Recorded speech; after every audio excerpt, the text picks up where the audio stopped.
besties. So I was born a Christian, and then I was an atheist, and then I was a witch, and now I have reverted to Islam. And this is part 2 of the story of how all of that unfolded. Now, once again, I want to make the disclaimer that if you are not grown, you need to run this story by your parents before you watch all of it, okay? It just is not a family-friendly story, so please.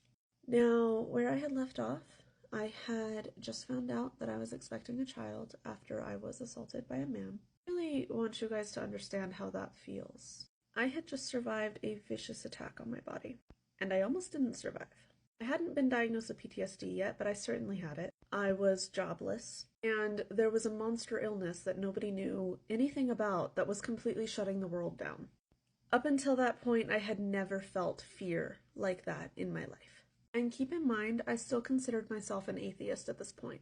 So my doctor had called. She had told me I had hit the floor. I was having a complete breakdown, but I remember talking to my doctor and no, I'm fine. I'll talk to you later. And I hung up the phone. And I immediately called my best friend, who is like a sister to me. And she knew what had happened to me. And I just said the words, I'm pregnant. And she knew I had no job. And she immediately said, I will pay for it. You don't have to go through this. I'm going to pay for it. We will make an appointment right now. And I was and am very pro-choice. And at that point in time, I was seriously considering being child-free for my life. And yet, somehow, when she said those words, something incredible happened. It was like a hand on my chest. Not in an unpleasant way, but firm and unmoving, just pressure. And then it was just like weight spread through my entire body, like I had turned to stone. But not in an unpleasant way, like as if somebody wrapped you in a weighted blanket. And I heard quite distinctly a very soft, very firm voice in my head.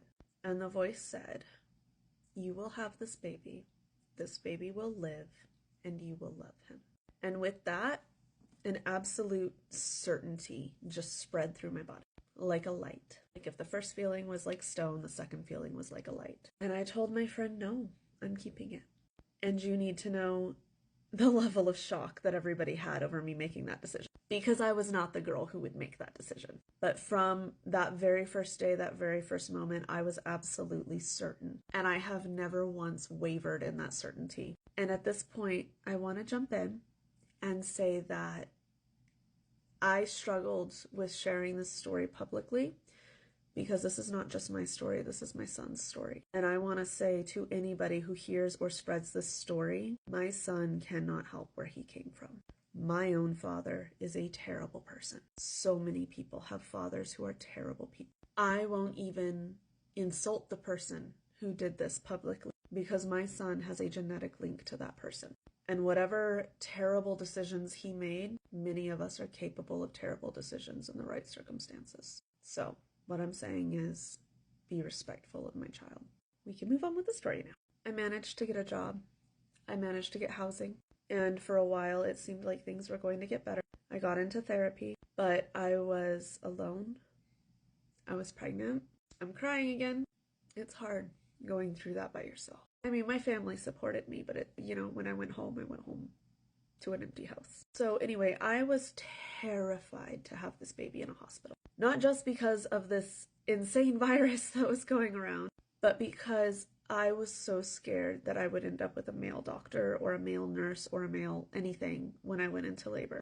Because you see, for months, I could not be touched by men. I couldn't be alone in a room with a man. I mean, even my stepfather, I'm shaking thinking about it because I'm putting myself back into the story. Even my own stepfather giving me a hug, I would cringe. So I tried to go through a local birth center. All female midwives, a homey, natural environment. Because you see, I was also terrified to be medicated against my will because of what had happened when I was assaulted. I was so scared of anything being done against my will. And I thought, if I can have this baby naturally and surrounded by women, none of that'll happen and it'll be fine. Wow. I was 2 weeks past my due date. I went into labor on a Friday night at 7:30. My mom came over and stayed the night with me. My labor progressed very slowly, and you aren't supposed to go into the birth center until your contractions are like 2 to 3 minutes apart. It finally got there the next day. I don't even remember what time, but it was in the afternoon. And so we went to the birth center, and the nurse that was on call was not my favorite nurse who was there. And she immediately decided that I was being dramatic. In the politest terms possible, she checked me, and it was terrible and deeply, deeply, deeply, deeply upset me. I mean, I went into hysterics, and the birth center knew my history, so that was to be expected. And I remember even like, calming down and wiping my tears and apologizing to her and just saying, I'm sorry, it's a physical reaction, I can't control it. But from that moment on, she just treated me like I was a dramatic nuisance. Things progressed. I'd been in labor for over 24 hours, and I started to feel like something was wrong. I was having pain that I had not been told to expect. I was having back labor really badly, which I know does happen, but I was also starting to get a very sharp pain in my hip. And even my mom mentioned to the midwife, when she contracts, it looks like the baby is diagonal. Are you sure that he's head down? She said, yes, he's head down. I told her, I feel like something's wrong. My heart is racing. There's a sharp pain. She was on her phone.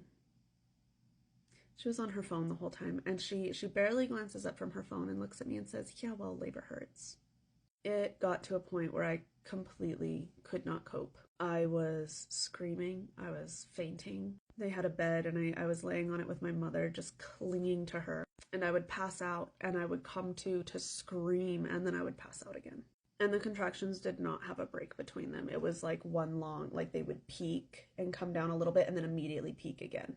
And the torment of that. I have never felt pain like that. So my mom and my aunt were getting extremely frustrated with the nurse and her lack of action. And when, isn't there something you can give her? She said she could give me pain medicine. Didn't tell us what it was. You know what they said George Floyd was on? It starts with an F.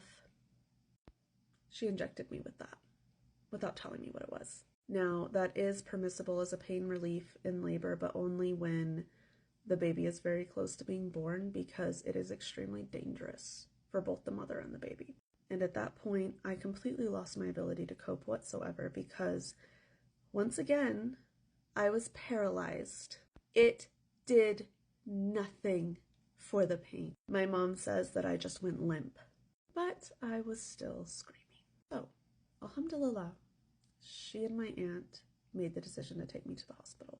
I had been promised that this birth center would call an ambulance in the event of an emergency. The nurse did not. My mother and my aunt had to half carry, half drag me to my mother's truck, and my mother drove me to the hospital. The nurse called ahead and told the hospital that I had only been in labor for 12 hours. When I arrived there, I had been in labor for 30. They checked me. They found that I had not progressed at all, which after 30 hours of labor is an extremely concerning thing. But I digress. Once again, I almost lost my life, and my child almost lost his. They had 2 IVs going into me at the same time because I was so dehydrated, and I remember a doctor screaming at the nurses that it wasn't enough and that they needed to hang more fluid. I watched my blood pressure drop to 26/47. I am not a healthcare professional, but I'm told that's bad. I heard my son's heart rate on the monitor going boop, boop, boop. And they rushed me into an emergency C-section, which is a trauma in and of itself. They tear your clothes from you. They throw you onto a table, bright lights, people everywhere. You can't move, and you're awake, and you can feel all this pulling and tugging. And my son was so severely stuck in my hip that my body was doing this from them trying to get him out. When he came out, he wouldn't breathe. They held him up for me, and he was so dark purple, he was almost black. I didn't hear him cry, and they immediately took him from me. And at that point, I went under. I don't know if I fainted or if they put me on, or if I was about to lose my life. I don't know. But I saw, it was just a kaleidoscope of color. It was like flying into the sun. And I screamed out for that voice that I had heard when I first found out I was pregnant. I screamed at the voice and I said, "You told me my baby would live." And in that moment, I was just enveloped in this energy of light and love and peace. And I just felt in my bones, it's going to be okay. Your baby will live. And then I woke up in a recovery room, and now we're going to go into part 3.